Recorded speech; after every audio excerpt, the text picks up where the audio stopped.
What do you think it is that gives some people that level of audacious confidence when they don't have the competence? I mean, do they think they have the competence or they just don't care or what?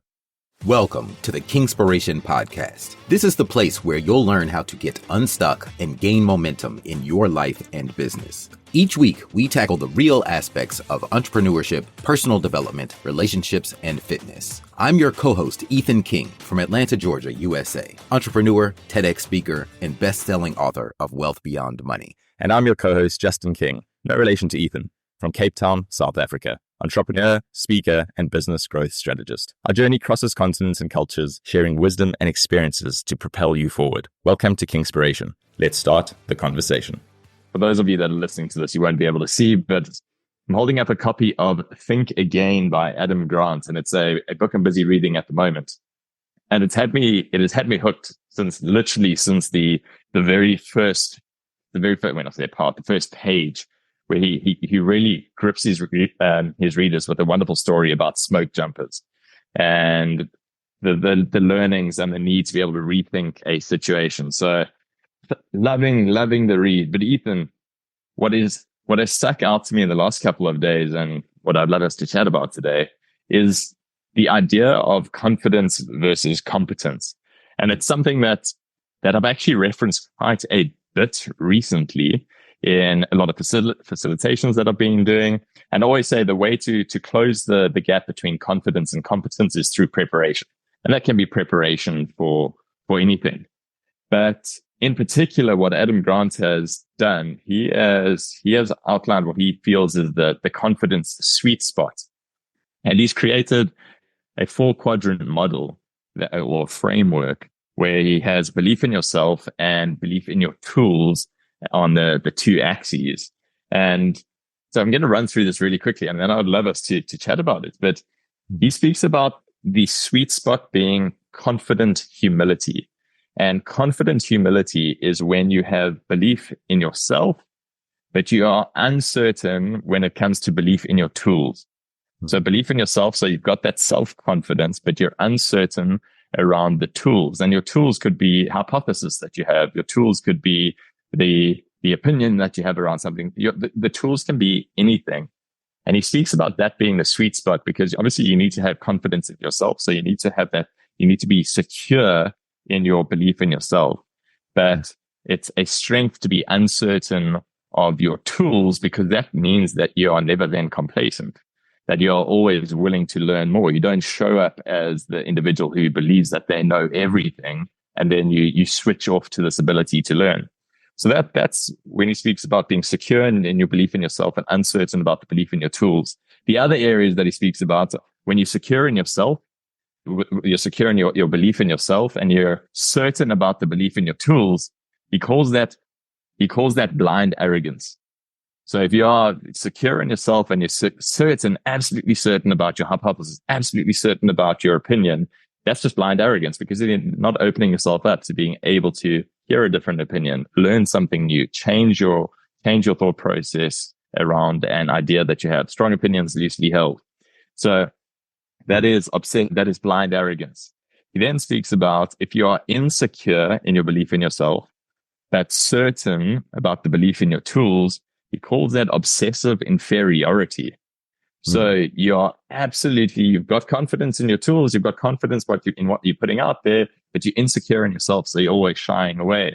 So that becomes almost this inferiority complex, which he just terms this obsessive inferiority. And then lastly, he speaks about if you are insecure in the belief in yourself and you're uncertain about the belief in your tools, that is debilitating doubt. Debilitating doubt, because there's nothing to hold on to. You're not secure in either, you're not certain about either, and that just leaves you floundering in essence. So this has been going through my mind again and again, but it's this concept of confident humility, being secure about the belief in yourself, but being uncertain and being willing to be uncertain about the belief in your tools. And as I said, belief in your tools could be hypothesis or whatever that you're putting out there. So I'm loving it, because it becomes a weapon for people who struggle with imposter syndrome, because that's really what it has come off the back of, the way he has been explaining it in the book. It's just about being humble in being humble and embracing what it is that you don't know, and using that as fuel to drive hunger to learn and think differently. So I've blabbed on a little bit. You've been listening and trying to make sense of what I've been saying. I mean, if you look at some of the strongest leaders in history, I think that that's how they model themselves, having that confident humility. Yeah. And he takes it a step further, and he breaks it up between what he speaks about as the armchair quarterback and then imposter syndrome. The armchair quarterback is somebody whose confidence is greater than their competence. And the person who has imposter syndrome is somebody whose confidence is less than their competence. And that's a wonderful model to understand it. But if if your confidence outweighs your competence, then you're in this dangerous space of being this armchair quarterback who thinks you know more than you actually do. So is the armchair quarterback, is that the Dunning-Kruger effect? Are those? Yeah, correct. It would reference the Dunning-Kruger effect. So it's so interesting. Monica and I talk about this all the time, because right around after 2020, we would see all of these business coaches pop up out of nowhere. And these people had just started their business like 6 months ago. And the business that they started was a business coaching business. So it's like it amazes me the amount of confidence that they had to coach others on something that they have no experience, very little experience doing. Yet here I am with over 20 years being an entrepreneur. And sometimes I have imposter syndrome. Like, who am I to teach someone else? Like, who am I to share? I have so much more room to grow. So that Dunning-Kruger effect, that armchair quarterback, like, what do you think it is that gives some people that level of audacious confidence when they don't have the competence?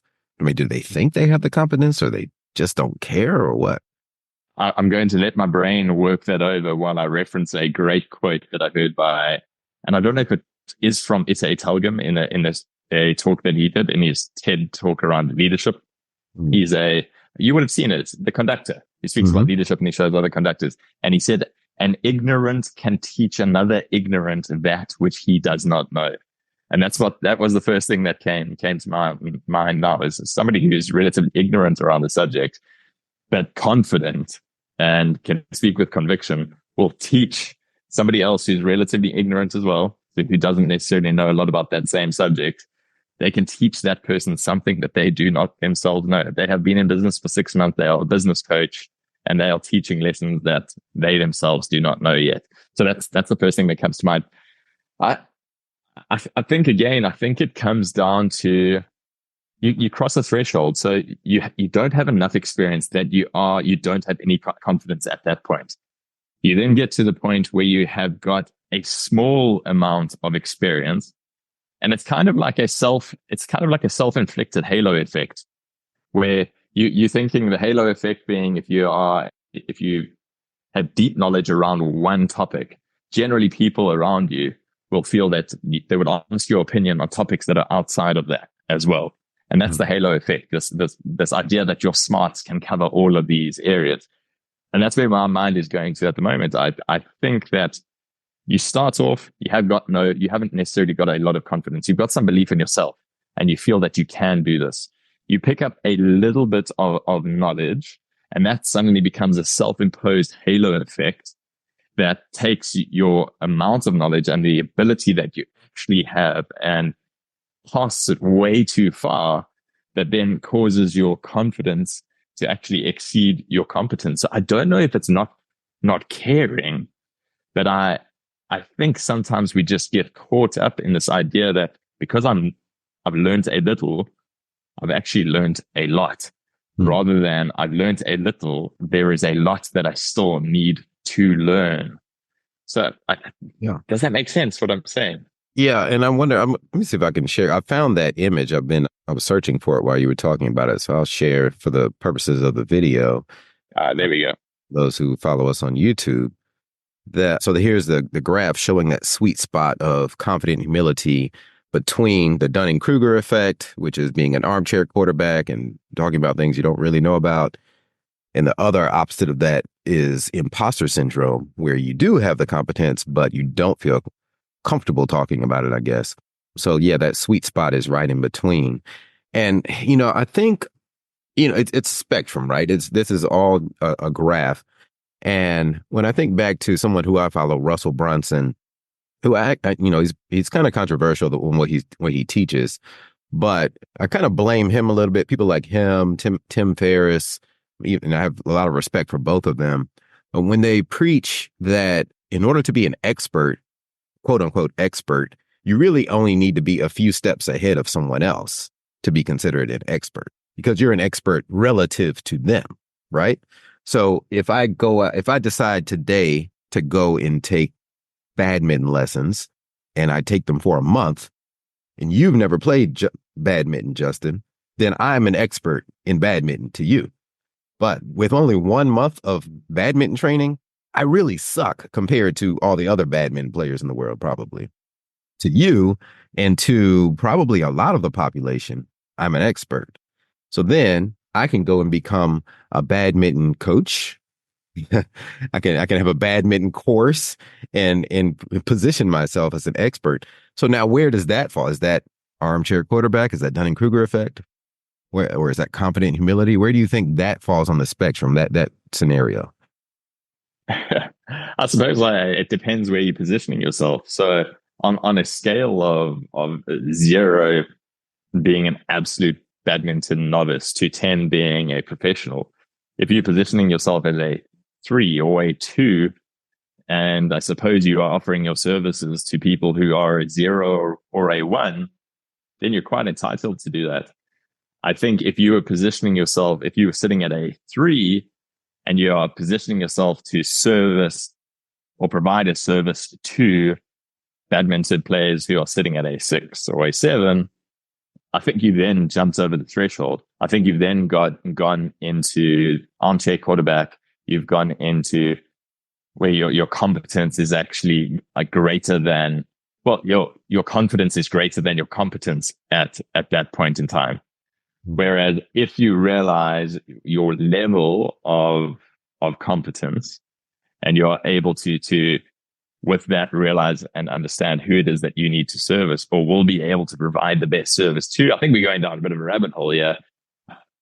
I think it's okay because you don't have to be an expert to be able to serve anybody. So that does that make, I think you hit the nail on the head. It's all about how you position yourself. And so here's what I think is the solution. If you want to position yourself to teach others, to empower others, make sure you're being authentic. And if you haven't done it yet, then document the process and be transparent about the fact that I'm documenting my journey. That's different. Like if I said, hey, I'm documenting my journey of becoming a badminton pro, and I want you to follow along with me, and I'll teach you as I go. That's being more authentic. That's being transparent versus me saying, hey, I'm a badminton expert, and in reality, I've only had 1 month of training. That would be disingenuous. So when it comes to, in fact, I'm doing this in my life. I do a lot of talks on AI now and ChatGPT and automation. And there are a lot of people doing talks on AI. We did the episode on Podfest. I can't tell you how many AI speakers there were. It's kind of like if someone were talking about the internet in 1995. Oh, I'm speaking on the internet. Well, what does that mean? That could mean so many different things, right? But I'm appalled at how many people call themselves AI experts today, where ChatGPT just came out a year ago. Were you really an AI expert before then? Or are you just an enthusiast who's really so I even at the beginning of the workshop that I did an AI workshop a couple of weeks ago. I said, I'm not an AI expert. I'm just a guy I'm a business owner, just like the rest of everyone else in the audience. And I've learned how to leverage these tools. Now I have been working in automation since like 2011, but I've learned how to leverage these tools and I'm sharing them with you, what I've learned. And I don't even know if I shared this with you, but I'm writing a new book called ChatGPT to Double Your Business in 90 Days. Now, have I actually used ChatGPT to double my business in 90 days? No, I haven't. But I'm very transparent that I'm documenting the process. I have a theory of how to use it to double my business in 90 days. And I'm going to use myself as the guinea pig, and we'll see how it comes out at the end. If it works, great. I'll have doubled my business. But if not, then you will still have learned something along the way. Yeah. That's interesting. So I'm interested because that's a great example to use now. So where does competence and confidence come in for you with regards to that as a project? So how is it, do you have blind confidence that this is absolutely going to, or blind arrogance that this is going to work? Or do you have a matching confidence and competence level with regards to ChatGPT? Is there a sense of impostor syndrome, but that you're using that as fuel to learn more? So kind of like, well, to your point that you just made now, who am I currently to write this book? Because I haven't done it yet. So that's a sense to ask yourself that as a sense of imposter syndrome. But the way you have framed it is, okay, but then I'm going to do the work. I'm going to apply it in my business. I'm going to prove the concept, and then I will be who I say I am. It goes back to Alex Hormozi's. You would be able to provide a stack of undeniable proof that your book can do exactly what you says it can do. Right. So you would be building that proof. So how have you managed to position it for yourself with regards to competence and confidence and wanting to move forward with the project? Yeah, it's good that you asked that, because I kind of stumbled into speaking about AI by just sharing with others, no pressure, not positioning myself as an authority, but positioning myself as a peer. So the first AI talk that I did was actually last year when I was in Cape Town. And I was there for an EO conference, and I was just sharing with some of the other marketing chairs of other chapters, hey, this is how I'm using ChatGPT to do my job faster, my job in air quotes, because it's a volunteer position serving as a marketing chair for an EO chapter. And I just did a 20-minute presentation, and I showed them the different prompts that I'm using to generate all the different social media outputs. And I think custom GPTs weren't out then, so it's evolved. But I just shared it with no expectation, and everyone in the room was blown away. And I was kind of like, really? Like, I thought, because you kind of think, well, if you know something, you kind of think, doesn't everyone know this?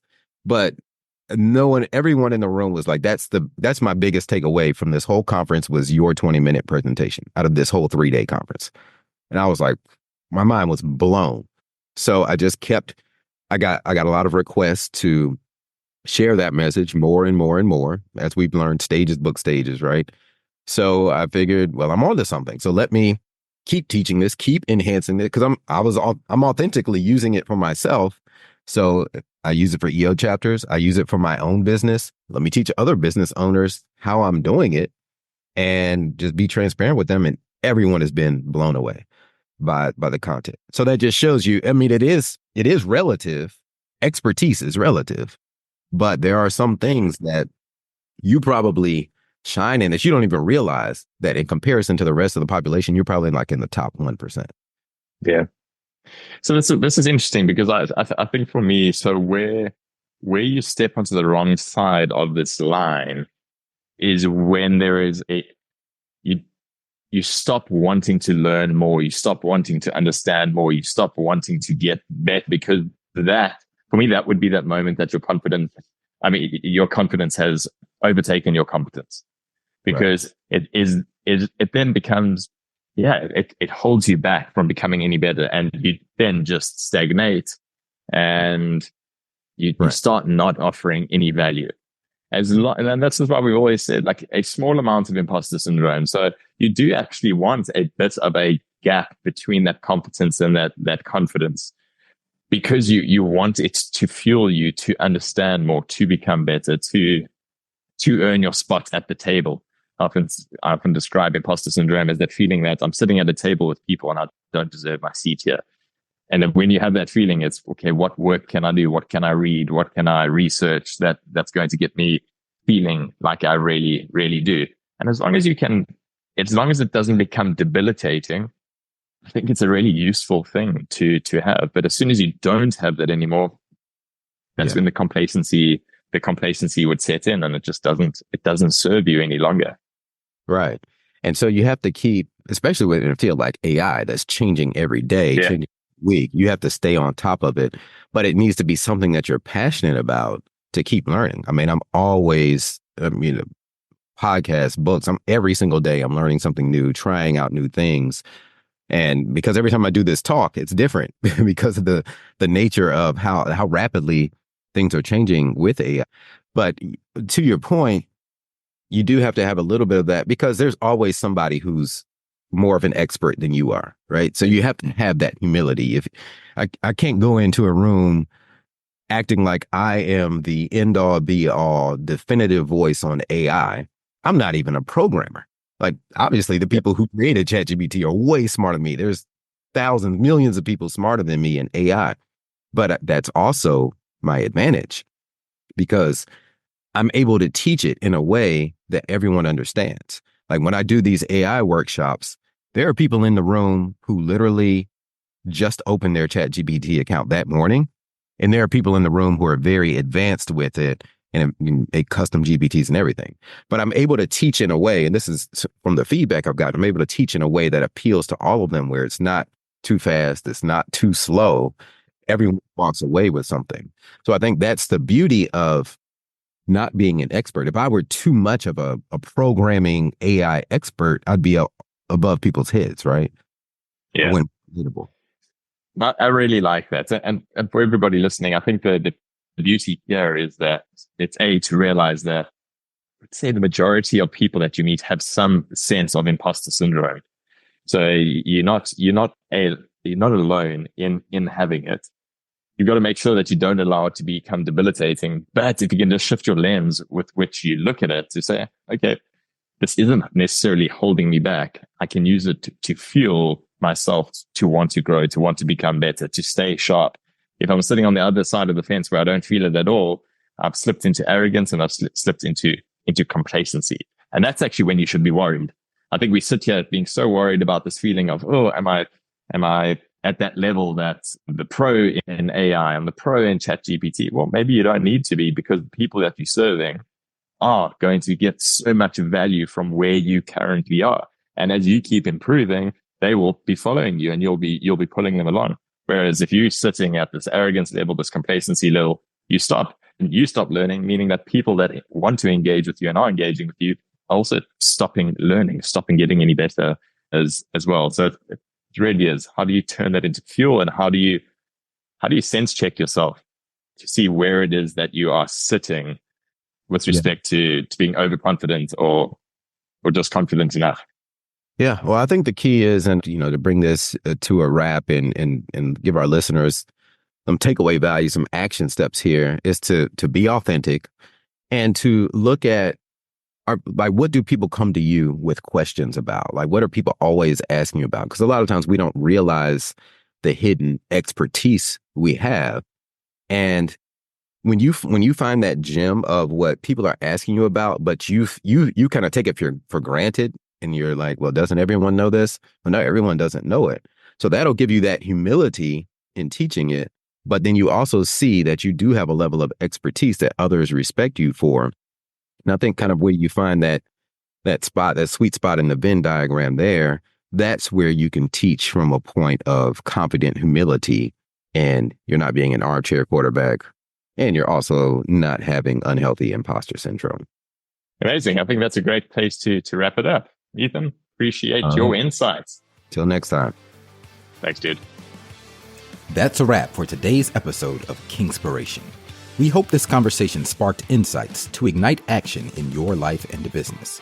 We're on this journey together, sharing our challenges and successes to help all of us take the next step towards building momentum and ultimately reaching our goals. If you found value in today's episode, please share it with someone else who might benefit and leave us a 5-star review. And remember to hit subscribe so you don't miss out on our weekly conversations. Until next time, keep rolling, keep growing, and keep being inspired.